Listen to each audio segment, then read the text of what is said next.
Saya akan mengerjakan file linear regression yang prediction. Nah, di sini sudah ada data durasi dan skor. Jadi, dengan durasi 1 jam, pemain bisa mencetak skor 76. Dengan durasi 2 jam, pemain bisa mencetak skor 78. Nah, selanjutnya saya akan mencari slope-nya, yaitu berapa garis kemiringannya. Tapi sebelumnya, kita tentukan dulu durasi adalah variabel X, skor adalah dua variabel Y. Nah, rumusnya adalah sama dengan Dines, lalu variabel Y kita blok, titik koma, variabel X, titik koma, kita pilih true, titik koma,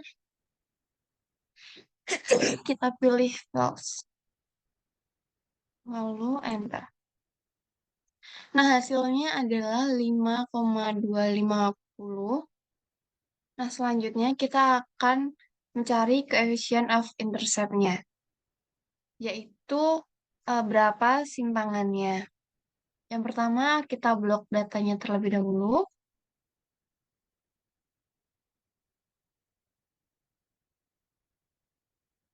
Lalu kita ke insert.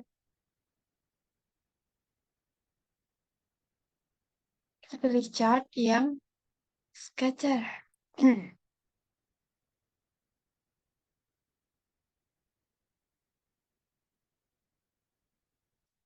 Kita klik titiknya, klik kanan, add trend line. Kita pilih linear. Kita pilih display equation on chart. Lalu kita beri warna merah untuk garisnya. Nah, dari sini kita sudah terpampang rumusnya. Kita besarkan agar lebih jelas. Nah, di sini kita bisa tahu coefficient of intercept-nya adalah 67,162. Nah, selanjutnya kita akan memakai rumus ini ke data aktualnya. Jadi durasi 6, prediksi skornya ada berapa seperti itu. Dengan rumus sama dengan 52 sama dengan slope-nya dikali durasinya ditambah intercept-nya. Nah, agar mempermudah kita mengisi data di bawahnya, kita bisa kunci.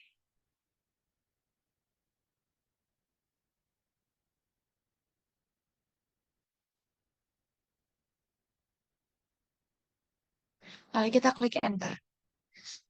Kita increase desimalnya.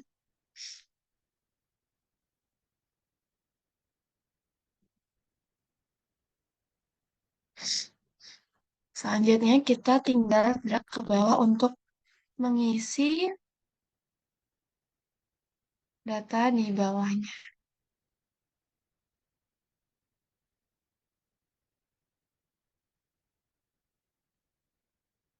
Nah, di sini sudah terpampang bahwa durasi 7, skornya adalah 104, durasi 8, prediksi skornya adalah 109.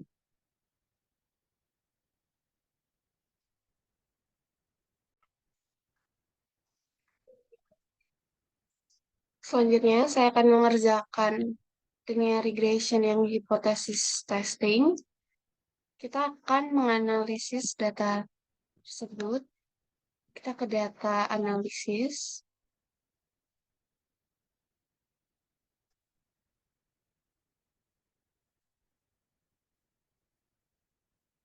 Kita pilih yang regression. Klik OK. Selanjutnya, input variabel Y-nya, keputusan pembelian. Untuk variabel X-nya, yaitu iklan radio, digital marketing, iklan koran. Karena kita menggunakan headernya ikut kita blok, kita centang bagian label, dan kita letakkan di new floor sheet. Kita klik OK.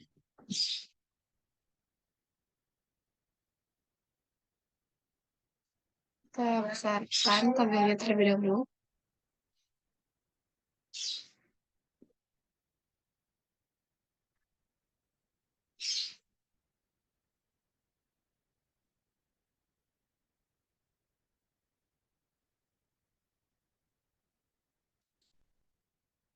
Nah, di sini yang perlu kita perhatikan ada R square-nya. Untuk melihat hasilnya, kita satu kurangi R square. Hasilnya adalah 0,4294, yang berarti variabel keputusan pembelian itu dipengaruhi dari variabel X1, X2, dan X3. Selanjutnya adalah signifikan. Nilai tersebut ada 0,046, yang berarti nilai tersebut lebih kecil dari 0,05, sehingga secara simultan tiga variabel independen itu memiliki pengaruh signifikan terhadap variabel keputusan pembelian. Selanjutnya adalah p-value dan koefisiennya.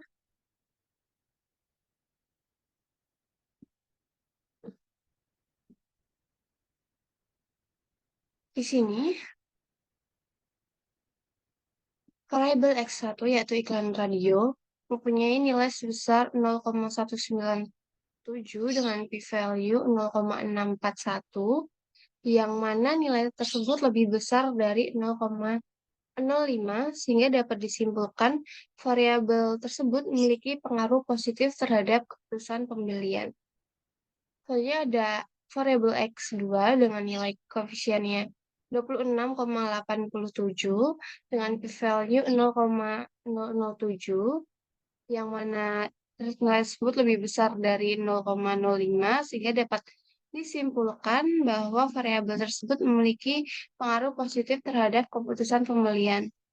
Selanjutnya, iklan koran dengan variabel X3, koefisiennya 1,599 dengan p-value 0,637, yang berarti nilai tersebut lebih besar dari 0,05, sehingga dapat disimpulkan variabel tersebut memiliki pengaruh positif namun tidak signifikan terhadap variabel keputusan pembelian.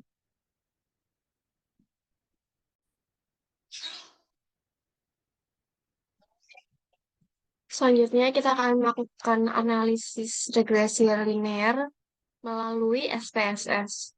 Yang pertama, kita copy data Excel tersebut ke SPSS, lalu kita ke variable view, kita ganti namanya menjadi X1, variabel X1, X2, X3, dan Y. Untuk labelnya kita beri nama iklan radio, selanjutnya iklan digital marketing, dan iklan koran.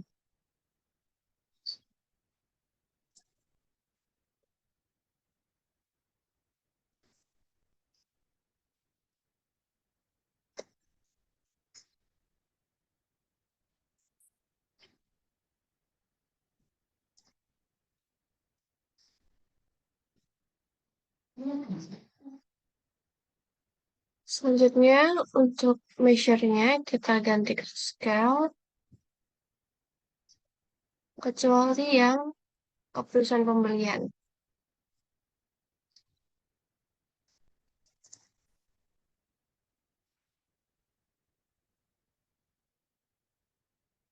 Nah, lalu kita kembali ke data view, kita ke analyze, ke regression, lalu kita pilih linear. Nah, untuk dependennya, kita pilih yang keputusan pembelian. Untuk independennya, kita masukkan iklan radio, digital marketing, dan iklan koran. Nah, lalu kita ke statistik, kita klik yang collinearity diagnosis, lalu continue, plotnya, untuk Y-nya, kita S-receipt, X-nya, itu yang Z right, yang ini.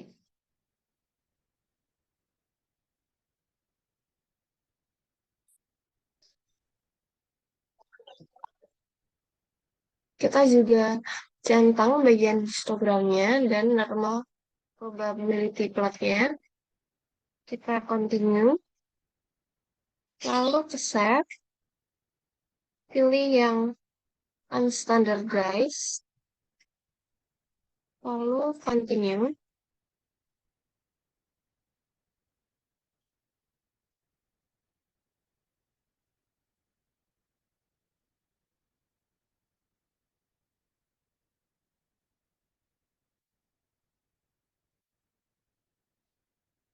lalu kita oke.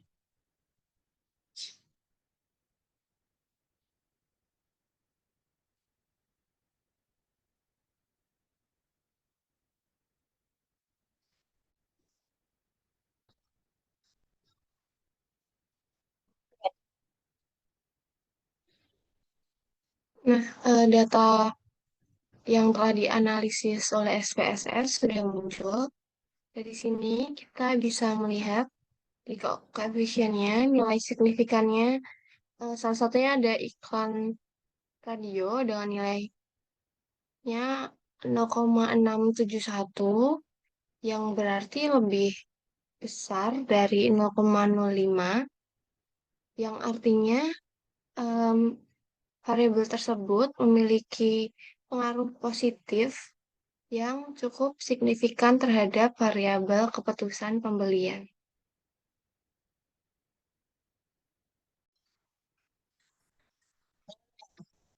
Di sini sudah ada data subscriber dengan usia dan income-nya. Sekarang kita akan menganalisis logistik regression-nya. Yang pertama, kita copy terlebih dahulu, kita pindah ke SPSS.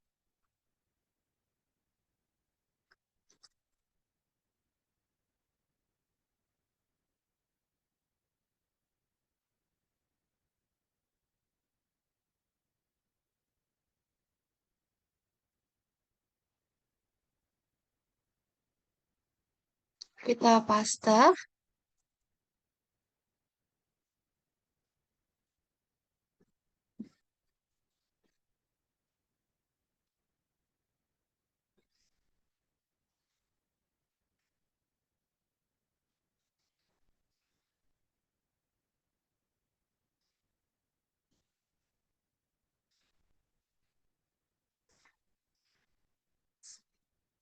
Lalu kita ke variable view.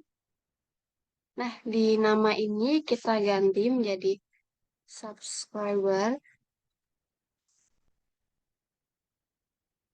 age, dan income. Untuk desimalnya, kita ubah menjadi 0.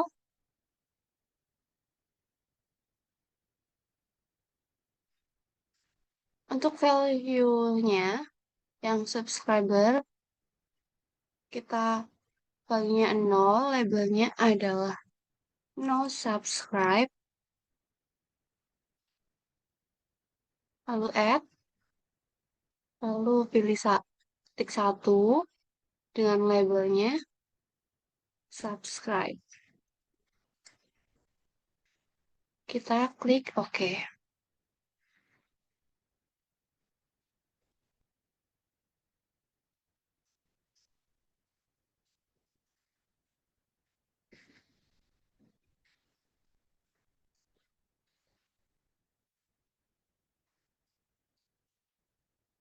Lalu untuk measure-nya,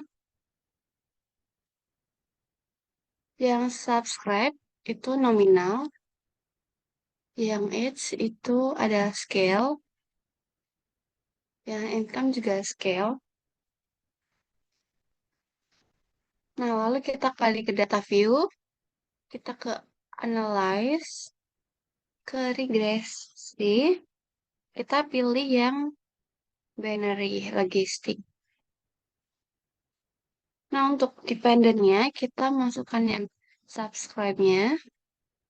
Untuk covariatisnya, kita pilih age dan income. Lalu ke save, kita pilih probabilities dan group membership. Continue, kita ke option, kita centang semuanya, classification plot, Housemarque, case correlation, interaction, dan CA-nya ini bebas mau dicentang atau tidak. Kita klik continue lagi, lalu oke.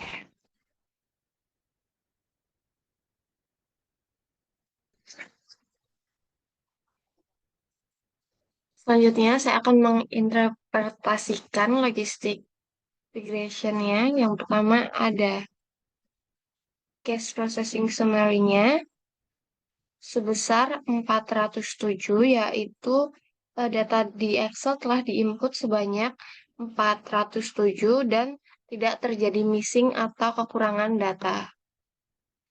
Tabel selanjutnya yang akan kita analisis adalah dependent variable encoding-nya, yaitu no subscriber itu berarti angka 0, kalau subscriber itu angka 1 sudah benar. Selanjutnya, bisa kita lihat di blok 0 dan blok 1 di iteration history-nya. Di blok 1, nilainya adalah 514,503 di main 2 log likelihood-nya.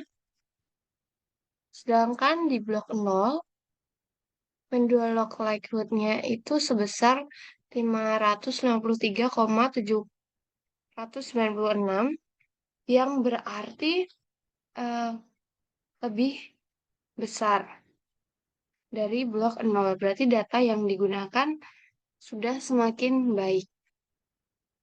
Nah, selanjutnya, tabel yang akan kita interpretasikan adalah variable not equation. Variable not in the equation-nya. Jadi, variable h ini memiliki nilai signifikan sebesar 0,004, dia lebih kecil dari 0,05, yang berarti variabel X ini signifikan terhadap keputusan dari subscriber. Selanjutnya, tabel classification.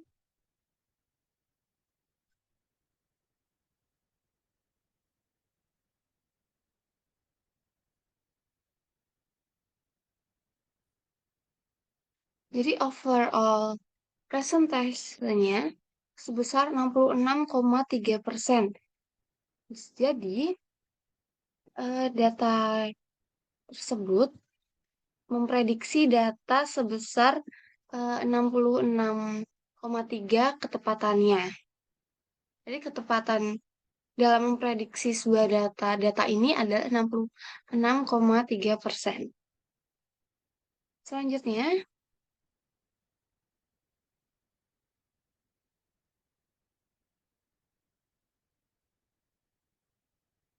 customer-nya dengan nilai signifikan 0,202 berarti data tersebut sudah cocok. Selanjutnya ada model summary-nya.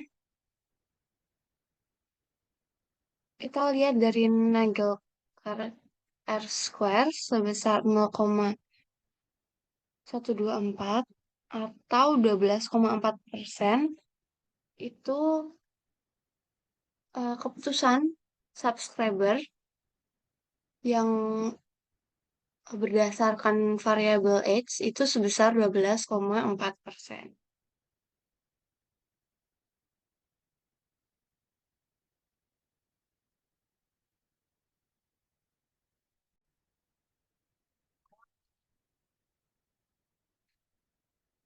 Sini saya akan mengerjakan file nomor 4 yaitu machine learning. Di sini saya memposisikan diri saya menjadi HRD yang sedang melakukan rekrutan karyawan. Di sini sudah ada data-data dari calon recruiter, yaitu ada EQ, gender, nilai ketelitian, nilai personality, gelar, atau nilai matematika, hingga eh, dia fans Aldi Taher atau bukan. Lalu dari variabel-variabel itu, kita cari nilai performanya. Nah, di sini sudah ada 15 karyawan baru yang kita cari nilai performanya. Kita ke 15 ini. Dari 15 karyawan ini kita akan cari nilai performanya ke analyze, ke neutral network, lalu ke multi-layer perception. Dan di dependennya ini kita pilih yang performa. Faktornya kita kosongkan saja. Dan covariative-nya kita isi, kisahnya ini kita isi.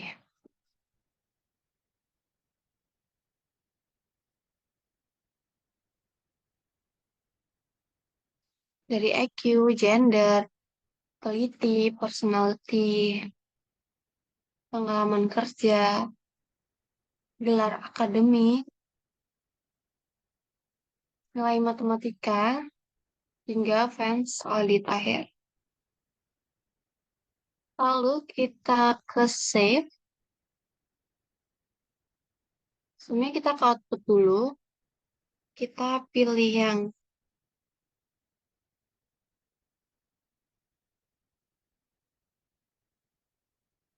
independent variable importance analysis ini kita centang. Lalu ke save. Kita pilih yang save predicted value or category for each dependent variable. Lalu kita klik OK.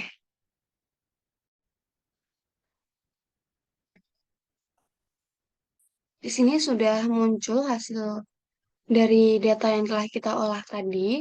Saya akan menginterpretasikannya. Yang pertama, kita mulai dari multi-layer perceptron yang tabel case processing summary-nya. Kita bisa lihat di training sebesar 70% dan testing sebesar 30%.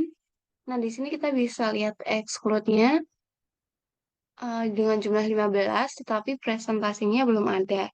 Nah, kita akan mencari exclude-nya tadi.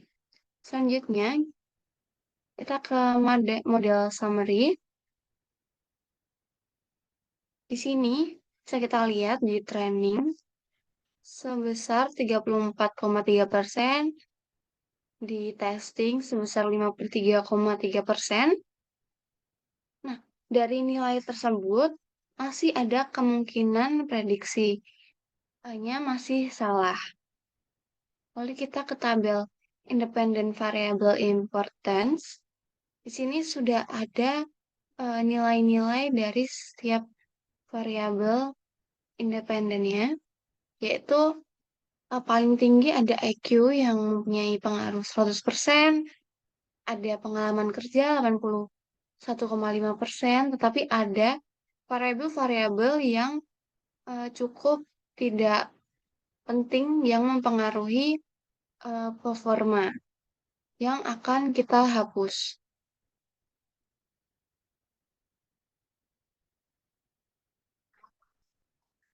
Untuk menghapus variabel-variabel yang tidak terlalu penting, kita kembali ke data view.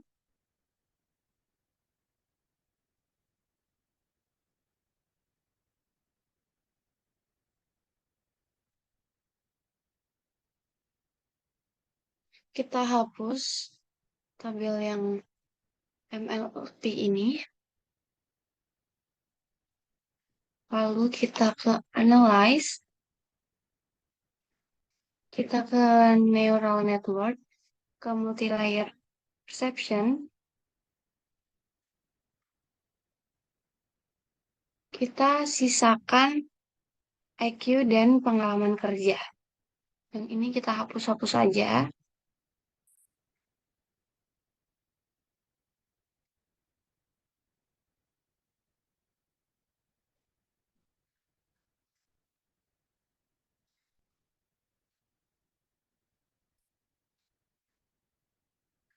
Lalu kita klik OK.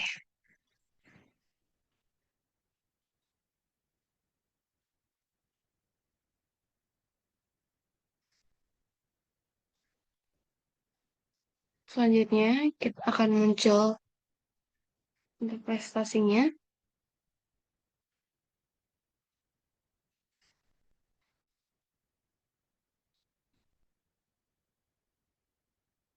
Setelah sudah muncul tabel-tabelnya, kita akan interpretasikannya dari case processing summary-nya, yaitu yang SAM training sebesar 76% dan testing sebesar 24%, dan exclude-nya masih kosong karena akan kita cari. Selanjutnya di model summary-nya, di training sudah sebesar 19,7% dan di testing sebesar 25%.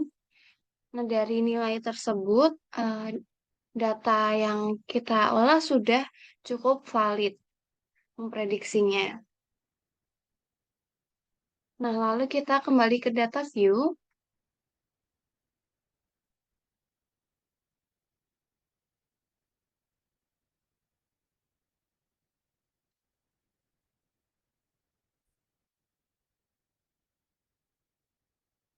Lalu kita ke 15 karyawan baru yang performanya masih kosong tadi. Di sini sudah ada nilai-nilainya. Nah, ada uh, karyawan dengan nilai 100, yaitu kandidat nomor 114 dan 115.